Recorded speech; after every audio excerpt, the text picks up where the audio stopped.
கர்த்தருக்கு மிகவும் பிரியமான தேவ ஜனங்களே, இந்த ஞாயிறு விருந்திற்காக இயேசு கிறிஸ்துவின் நாமத்தில் உங்களை அன்புடன் அழைக்கிறோம். என் வாழ்க்கை தாறுமாறாயிருக்கிறது. எல்லாமே எல்லை மீறி போயிற்று. எல்லா கதவுகளும் அடைப்பட்டிருக்கிறது. எந்த வழியில் செல்வது என்று தெரியவில்லை என்று திணறிக் கொண்டிருக்கும் ஆத்மாவே, இந்த மாதம் கர்த்தர் உங்களுக்கு கொடுக்கும் வாக்குத்தத்தம் ஏசாயா 45:2. நான் உனக்கு முன்னே போய் கோணலானவைகளை செவ்வையாக்குவேன். சில நேரங்களில் எல்லாமே எல்லை மாறி எல்லாமே நம் கையை விட்டு போனது போல் இருக்கும்.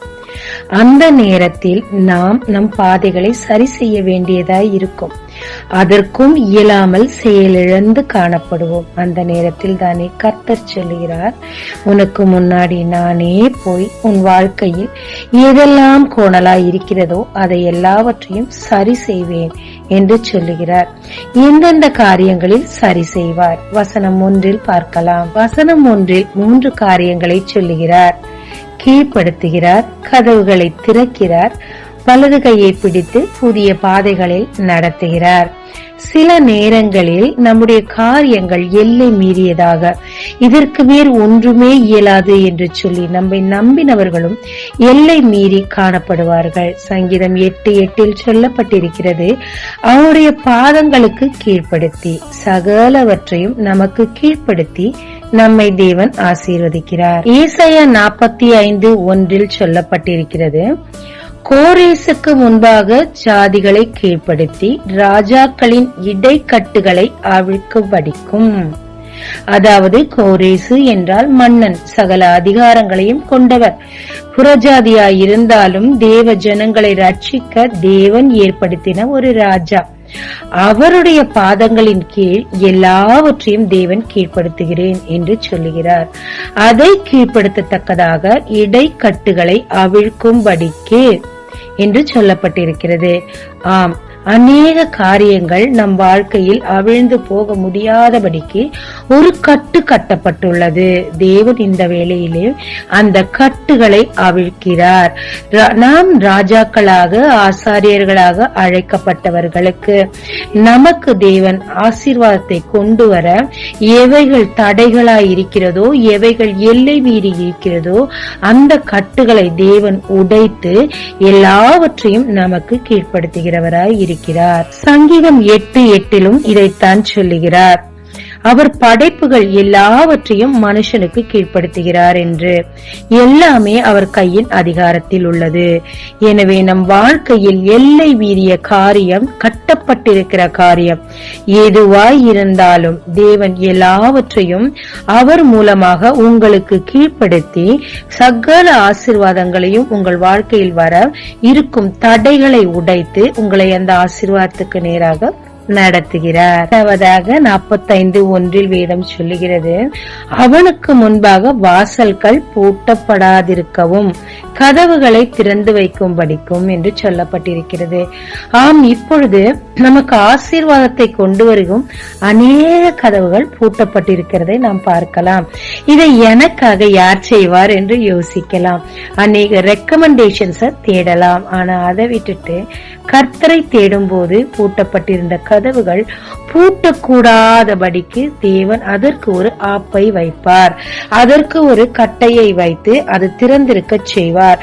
அது மட்டுமல்லாமல் புதிய கதவுகளை தேவன் திறக்க வைக்கிறார். வெளிப்படுத்துதல் 3:7 சொல்லப்பட்டிருக்கிறது, தாவீதின் திறவுகோலை உடையவரே அவர்தான் என்று சொல்லி.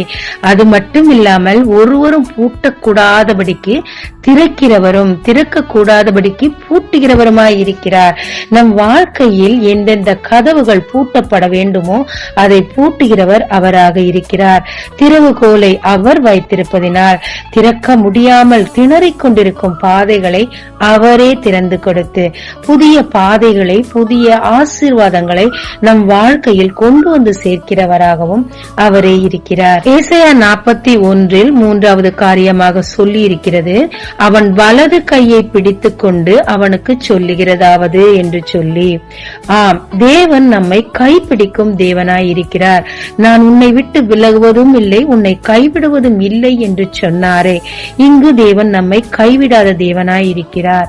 ஓசியா 11:3 நான் எப்பிராயீமை கைப்பிடித்து நடக்க பழக்கினேன் என்று சொல்லி, சில நேரங்களில் எந்த வழியில் நடப்பது, எப்படி நடப்பது என்று தெரியாமல் நாம் திணறிக் கொண்டிருப்போம்.